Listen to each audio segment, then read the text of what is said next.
Hi everyone. आज के video में देखेंगे साइकोलॉजी पेपर 2 का top 50 most important question answer जो आपके एग्जाम के लिए काफ़ी ज़्यादा इम्पोर्टेंट है। आज का प्रैक्टिस सेट नंबर 2 है। इससे पहले हमने एक प्रैक्टिस सेट और बहुत सारे टॉपिक वाइज आपको एमसीक्यू कंप्लीट करा है जो आपके एग्जाम के लिए काफ़ी ज़्यादा इंपॉर्टेंट है। अगर आपने सारे वीडियो नहीं देखा है तो आप जाकर जरूर चेकआउट करना, आपके एग्जाम के लिए मोस्ट इंपॉर्टेंट है। तो चलिए शुरू करते हैं आज का पहला क्वेश्चन। लेकिन उससे पहले अगर आप बीपीएससी स्टेट या झारखंड लेडीज सुपरवाइजर की तैयारी कर रहे हो तो आपके सिलेबस के अकॉर्डिंग आपको टॉपिक वाइज 2000 से ज़्यादा क्वेश्चन आंसर, साथ में मोस्ट इंपॉर्टेंट क्लास 11-12 का एनसीईआरटी क्वेश्चन आंसर। जस्ट अभी आपका बीपीएससी टीआरई 3.0 हुआ था, उसमें एनसीईआरटी से 20 से 25 क्वेश्चन पूछे गए थे, डिट्टो क्वेश्चन। तो सब कुछ आपको दिया जा रहा है। साथ में आपको प्रैक्टिस सेट जो भी हम अटेम्प्ट कर रहे हैं, ये भी प्रैक्टिस सेट आपको दिया जाएगा 301 रुपये के अंदर, जो आपके एग्जाम के लिए काफ़ी ज़्यादा इंपॉर्टेंट होगा। साथ में आपको प्रॉपर गाइड भी किया जाएगा। कोई भी डाउट होता है तो आप मुझसे कॉन्टेक्ट कर सकते हो। तो लेने के लिए आप मुझे इस नंबर पे व्हाट्सअप कर सकते हैं, बाकी डिटेल्स आपको यहाँ पर शेयर कर दिया जाएगा। तो चलिए शुरू करते हैं आज का पहला क्वेश्चन। आज का पहला क्वेश्चन है, वो अवस्था जिसमें व्यक्ति ये महसूस करता है कि उसने कुछ कीमती चीज़ें खो दी हैं और वो नहीं मिल रहा है जिसका वो हकदार है। इस क्वेश्चन को तो पहले ही आप विवेक क्वेश्चन टिक आउट करना, काफ़ी इंपॉर्टेंट क्वेश्चन है आपके एग्जाम के लिए। एक बात और क्लियर कर दूं, जो भी स्टेट की तैयारी कर रहे हैं तो स्टेट वालों के लिए मुझे आप व्हाट्सअप कर सकते हो, क्योंकि स्टेट में आपको ऐसा क्वेश्चन देखने को नहीं मिलेगा। अगर आप स्टेट की तैयारी कर रहे हो तो आप मुझे व्हाट्सअप करना, आपको अलग प्लेलिस्ट सेंड करूंगा वीडियो का, जो आपके एग्जाम के लिए काफ़ी ज़्यादा इंपॉर्टेंट होगा। ये क्लास आपके बीपीएससी और झारखंड लेडीज सुपरवाइजर के लिए काफ़ी ज़्यादा इंपॉर्टेंट है। अगर आप बीपीएससी के आगे जाकर तैयारी करना ही है तो आप इस वीडियो को भी कंसिडर कर सकते हो। ठीक है, तो क्वेश्चन नंबर 31 का राइट आंसर क्या होगा? तो ऑप्शन ए इसका राइट आंसर होगा, इसे आप याद रखना। ठीक है, इसमें आप डिटेल में पढ़ना, सिर्फ क्वेश्चन आंसर याद मत करना, हर एक पॉइंट को आपको रीड करना है जिससे आपका कंसेप्ट काफ़ी क्लियर हो सके। क्वेश्चन नंबर 31 है, अपने इमोशन को नियंत्रित करने का प्रयास करके मुकाबला करना जाना क्या कहलाता है? पहला ऑप्शन है कार्य उन्मुक्ता रणनीति, ऑप्शन बी है परिहार उन्मुक्ता रणनीति, या option C goal oriented strategy, या ऑप्शन डी है इमोशन ओरिएंटेड स्ट्रेटेजी। तो आपको बताना है क्वेश्चन 31 का राइट आंसर क्या हो सकता है। जब भी आप इमोशन को कंट्रोल करते हो, ठीक है, तो उसे कहते हैं इमोशन ओरिएंटेड स्ट्रेटेजी। ठीक है, तो ऑप्शन इसका डी राइट आंसर होगा। अगला क्वेश्चन है, वो मनोवैज्ञानिक मॉडल जो असामान्य व्यवहार को खराब आदतों को सीखने के प्रकाश में व्याख्यायित करता है उसे हम क्या कहते हैं? पहला ऑप्शन है संज्ञानात्मक मॉडल, ऑप्शन बी है मनोगतिकी मॉडल, या सामाजिक मॉडल, या ऑप्शन डी है व्यवहारिक मॉडल।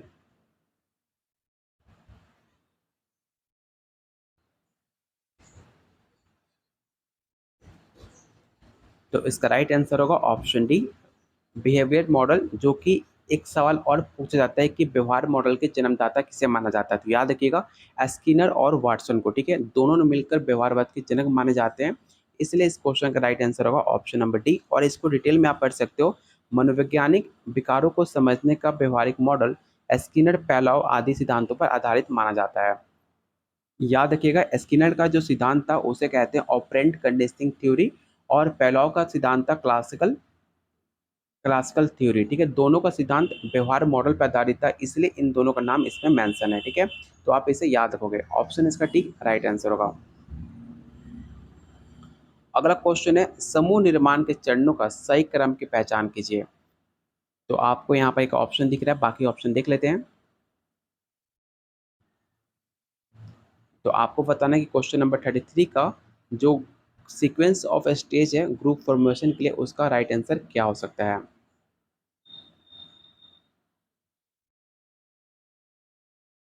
तो इसका राइट आंसर होगा ऑप्शन नंबर बी। ठीक है, इसे याद रखिएगा, ऑप्शन बी इसका राइट आंसर होगा forming, storming, norming and performing.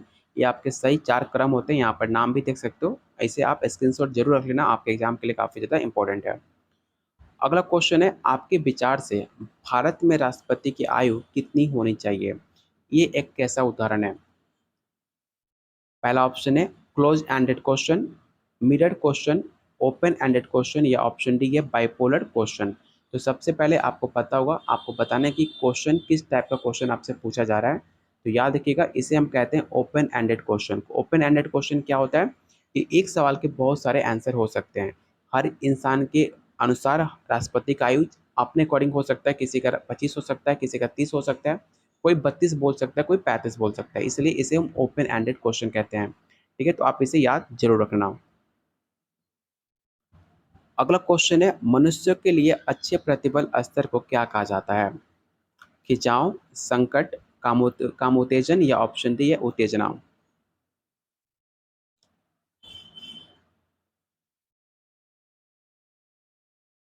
तो क्वेश्चन 35 का जो राइट आंसर होगा ऑप्शन डी होगा उत्तेजना। यहाँ पे आप देख सकते हो, किसी कार्य को करने के लिए एक न्यूनतम प्रतिबल की आवश्यकता होती है, जिसे सामान्य भाषा में उत्तेजना कहते हैं।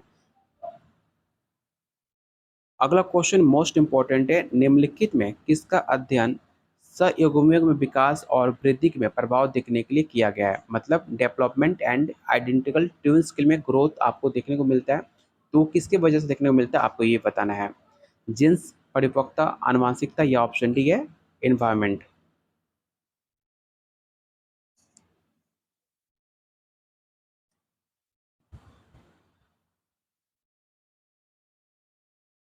याद रखिएगा, जो आपके जीन्स होते हैं और जो आपकी हेरिडिटी होती है, दोनों एक ही वर्ड है, दोनों एक ही समान होते हैं। ठीक है, लेकिन इसका जो क्वेश्चन नंबर 36 का राइट आंसर होगा ऑप्शन डी होगा एनवायरनमेंट। ठीक है, जो आपका डेवलपमेंट होता है आइडेंटिकल ट्विंस का, वो आपके इन्वायरमेंट पे सबसे ज़्यादा इफेक्ट करता है कि आप किस इन्वायरमेंट में रहते हो, इसलिए इसका जो राइट आंसर होगा ऑप्शन डी हो जाएगा।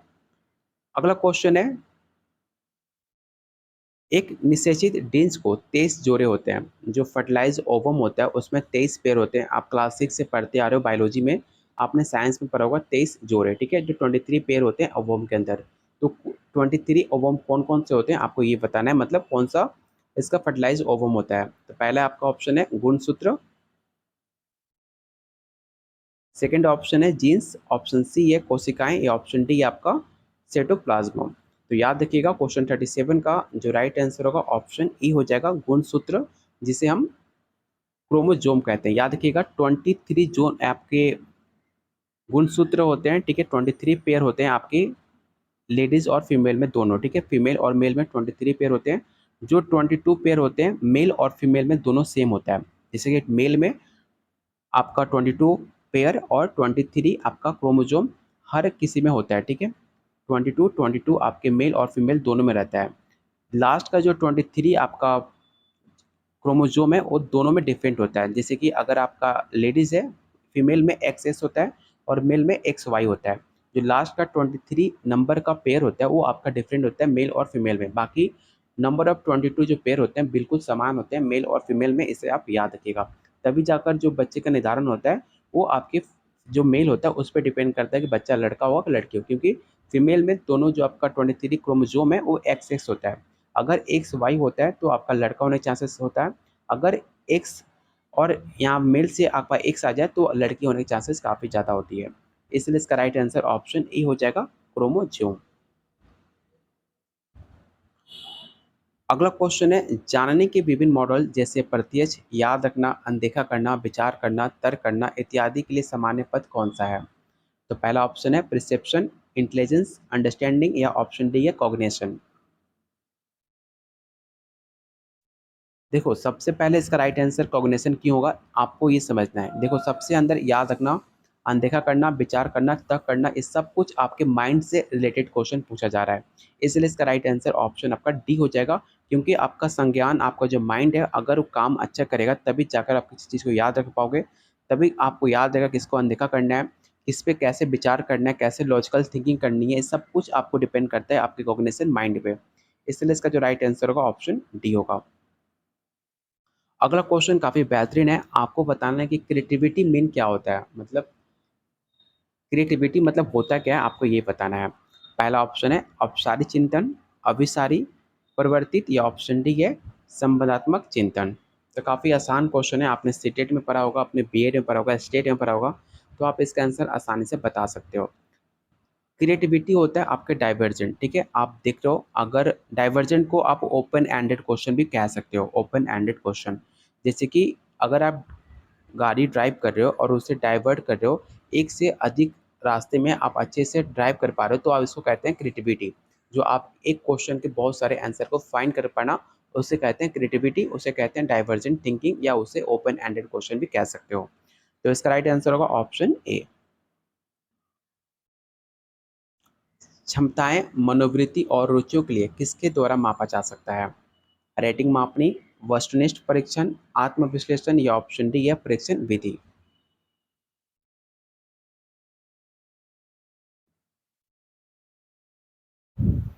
तो क्वेश्चन नंबर 40 का जो राइट आंसर होगा ऑप्शन ए हो जाएगा, इसे आप याद रखना। अगला क्वेश्चन है सेंट्रल नर्वस सिस्टम कंसिस्ट, मतलब जो आपका केंद्रीय तंत्रिका तंत्र में होता है क्या होता है? सेंट्रल नर्वस जो आपके माइंड के बीचू सेंटर में होता है उसे कहते हैं केंद्रीय तंत्रिका तंत्र। तो उसे क्या कंसिस्ट करता है आपको ये बताना है। तो याद रखिएगा, brain and spinal cord, option A.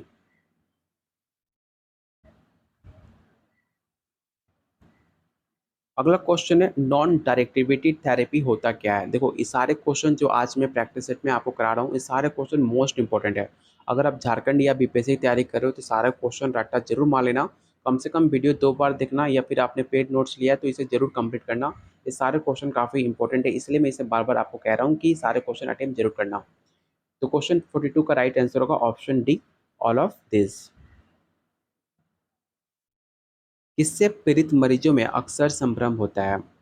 पहला ऑप्शन है मिर्गी, मानसिक उन्माद, मनोबदिलता या ऑप्शन डी है निकट दृष्टि दोष।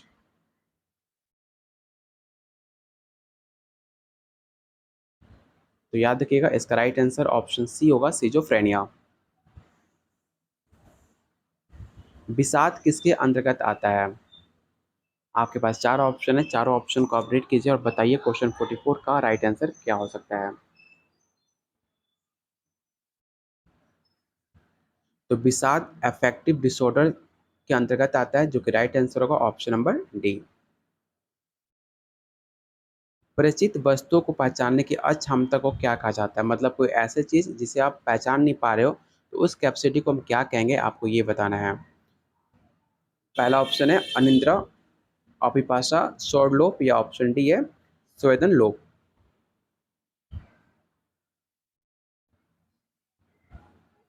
तो ऐसी चीज जिसे किसी वस्तु को पहचानने में हम अक्षमता को फील कर रहे हैं, उसे हम पहचान नहीं पा रहे हैं, उसे कहते हैं संवेदन लोप। ऑप्शन इसका डी राइट आंसर होगा। अगला क्वेश्चन है पीयूष ग्रंथि से अत्यधिक सत्र उत्पन्न करता है। तो पहला ऑप्शन है जर ओमांता, ऑप्शन बी है बौनापन या भीम कहता या ऑप्शन डी है इनमें से कोई नहीं। याद रखिएगा जो पीयूष ग्रंथि होता है, ठीक है, पीयूष ग्रंथि में सबसे ज़्यादा जो सिग्रेशन होता है वो सिग्रेशन होता है किसकी वजह से? तो आपकी भीम कायता की वजह से। तो ऑप्शन इसका सी राइट आंसर होगा। इंसुलिन की अनुपस्थिति में रक्त में शर्करा का स्तर क्या होता है? जब आपका इंसुलिन होता है उसमें ब्लड शुगर जब लेवल बढ़ता है तो उसमें क्या होता है आपको ये बताना है। घटेगा या बढ़ेगा या सेम रहेगा या ऑप्शन डी इनमें से कोई नहीं। तो क्वेश्चन 47 का जो राइट आंसर होगा ऑप्शन बी हो जाएगा, बढ़ जाएगा। कैसे? तो इंसुलिन में जो आपका अनुपस्थिति में जो रक्त में आपका शुगर होता है उसका स्तर बढ़ जाएगा। ग्लूकोज की अत्यधिक मात्रा रक्त को मोटा कर देगी और आपके हृदय घात की संभावना बढ़ जाएगी, मतलब हार्ट डिजीज आपकी बढ़ जाएगी। तो इसका राइट आंसर ऑप्शन बी होगा, इसे आप याद जरूर रखना। अगला क्वेश्चन है वो प्रकार्य जिसके द्वारा अहम मूल प्रवृत्ति को प्राम के साथ सम्मिलित करता है उसे हम क्या कहते हैं? तो आपके पास चार ऑप्शन है, चारों ऑप्शन को अपडेट कीजिए और बताइए क्वेश्चन नंबर 48 का राइट आंसर क्या होगा।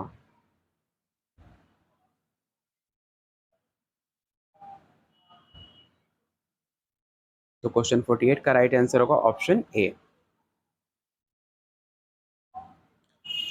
अगला क्वेश्चन है सेंसरी मोटर अवगति शामिल करती है प्रथम, ठीक है, जो आपका सेंसरी मोटर होता है जो पियाजे के द्वारा दी गई चार स्टेज है।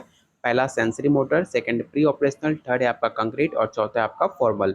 जिसका सेंसरी मोटर का टाइम ऑफ पीरियड क्या होता है? तो याद रखिएगा टाइम ऑफ पीरियड आपका 2 साल होता है, 0 से 2 साल, ठीक है। तो ऑप्शन इसका राइट आंसर क्या होगा? तो ऑप्शन बी हो जाएगा 2 ईयर्स ऑफ लाइफ, मतलब 0 से 2 वर्ष। प्री ऑपरेशनल होता है 2 से 7, कंक्रीट होता है 7 से 11 और फॉर्मल होता है 11 से 17। इसे भी आप याद रख सकते हो। चलो क्वेश्चन देख लो पहले। अगला क्वेश्चन है, एक रोग का वह जो स्वयं रोगों को बेतुका लगता है लेकिन वो इसकी व्याख्या करने में, इसे उबरने में अक्षम होते हैं, उसे हम क्या कहते हैं? डर कहते हैं, या उन्माद कहते हैं, या मानसिक उन्माद, या ऑप्शन डी है फोबिया।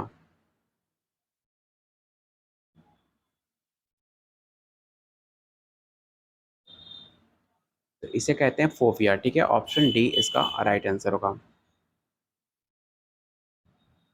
निम्नलिखित में कौन विशेष क्षमता का उदाहरण है? पहला ऑप्शन है संचार क्षमता, परामर्श क्षमता, इंटरव्यूइंग स्किल, या ऑप्शन डी है ऑल ऑफ दिस।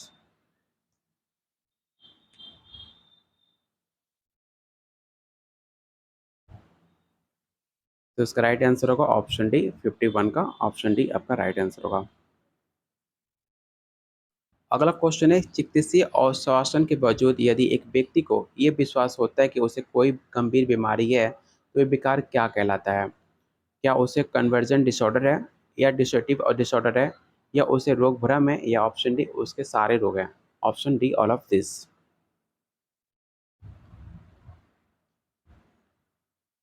तो ऐसे रोग आपके सारे बीमारी के अंतर्गत आते हैं, इसलिए इसका जो राइट आंसर होगा ऑप्शन डी हो जाएगा। अगला क्वेश्चन आपको सही जोड़ा पहचान करना है कि आपका राइट आंसर क्या हो सकता है। Type A, type and B. तो मैंने कई बार आपको टाइप ए और टाइप बी के बारे में बताया है, तो आपको बताना है कि टाइप ए, बी और क्या हो सकता है। तो टाइप ए और टाइप बी आपके फ्रीडमैन और रोज नेमैन के आपको हो जाएगा सही मिलान। वन का टू होगा, वन का टू। ठीक है, और आपका चार द्रव्य है, तो चार द्रव्य आपका गैलेन का थ्योरी है। थर्ड है आपका एग्रेशन थ्योरी। तो एग्रेशन थ्योरी किसने दिया है? तो एग्रेशन थ्योरी आपका डोलार्ड का दिया हुआ है। ठीक है, डोलार्ड, डोलार्ड। यहाँ पर डी हो सकता है डोलार्ड। ऑप्शन सी का राइट आंसर होगा डी, गुलार्ड। ठीक है, और एक ऑप्शन बच रहा है आपका चौथा। ठीक है, तो यहाँ पर चौथा आपका मेंशन होगा ग्रीन एडेप्टेंस सिंड्रोम, मतलब सामान्य अनुकूलता से लक्षण, जो कि कंसिडर करता है आपके सी से। ठीक है, तो ऑप्शन इसका डी राइट आंसर होगा।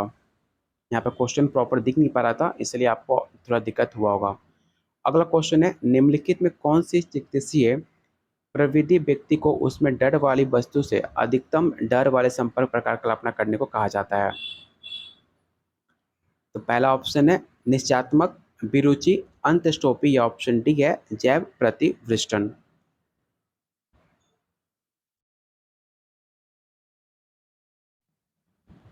तो इसका राइट आंसर होगा ऑप्शन सी, इम्पल्सिव। अगला क्वेश्चन है, रुचि मनोवृत्ति आदि कारकों को प्रारंभिक समूह को क्या कहते हैं?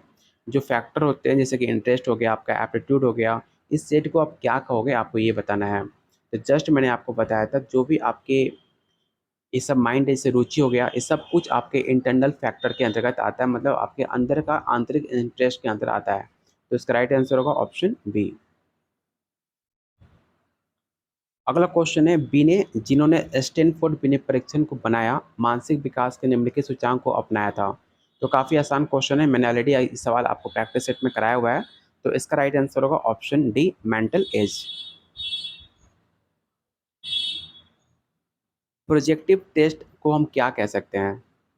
तो प्रोजेक्टिव टेस्ट को हम क्या कह सकते हैं? तो प्रोजेक्टिव टेस्ट को अनस्ट्रक्चर्ड टेस्ट बोलते हैं। ऑप्शन इसका बी राइट आंसर होगा, अनस्ट्रक्चर्ड टेस्ट, ऑप्शन बी।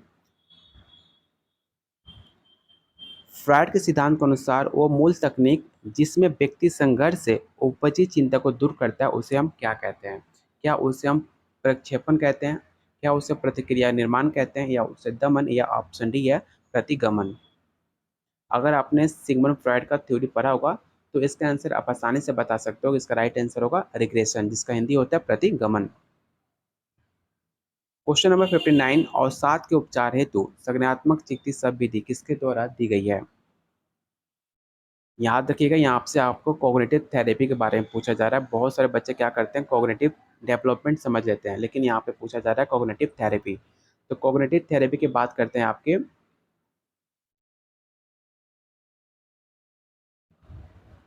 ठीक है, याद रखिएगा, कॉग्निटिव थेरेपी आपके बैक द्वारा इसका दिया गया सिद्धांत है, ठीक है, बैक।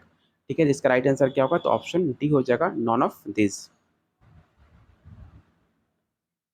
क्वेश्चन नंबर 60 है, वो प्रक्रिया जिसके द्वारा सूचनाओं को श्रेणी आधारित स्कीमाओं को रूपांतरित किया जाता है और जो अत्यधिक सामान्यीकृत होती हैं और अपवादों की अनुमति नहीं देती है, उसे हम क्या कहते हैं? तो उसे हम कहते हैं आपका छवि निर्माण, इम्प्रेशन फॉर्मेशन। ऑप्शन इसका सी राइट आंसर होगा। तो आज के वीडियो में टोटल आपके 30 क्वेश्चन थे। उम्मीद करता हूँ आपको सारे क्वेश्चन काफ़ी इंपॉर्टेंट लगे होंगे, क्योंकि सारे क्वेश्चन बार बार आपके एग्जाम में रिपीट होते हैं। तो सारे क्वेश्चन अटेम्प्ट जरूर करना, आपके एग्जाम के लिए काफ़ी ज़्यादा इंपॉर्टेंट साबित हो सकता है। अगर आप इसका पेड नोट्स लेते हो तो आपको सब कुछ मिलेगा। आपके सिलेबस के अकॉर्डिंग आपको जितने भी टॉपिक से, जितने भी आपके यूनिट हैं, सारे यूनिट से रिलेटेड आपको 2000 से ज़्यादा क्वेश्चन आंसर, एनसीईआरटी क्लास 11-12 का चैप्टर वाइज क्वेश्चन आंसर, और मोस्ट इंपॉर्टेंट जो अभी प्रैक्टिस आपको दिया जा रहा है, वो भी प्रैक्टिस सेट आपको मिलेगा, साथ में प्रीवियस ईयर क्वेश्चन भी आपको दिया जा रहा है। तो लेने के लिए आप मुझे इस नंबर पे व्हाट्सअप कर सकते हो। सिर्फ 300 में इतना कंटेंट आपको दिया जा रहा है। साथ में आपको गाइड भी किया जाएगा कैसे आपको तैयारी करनी है। कोई भी डाउट होता है आप मुझसे बात कर सकते हो। तो प्लीज़ वीडियो को लाइक एंड शेयर जरूर करना। तब तक के लिए कीप वॉचिंग, कीप शेयरिंग।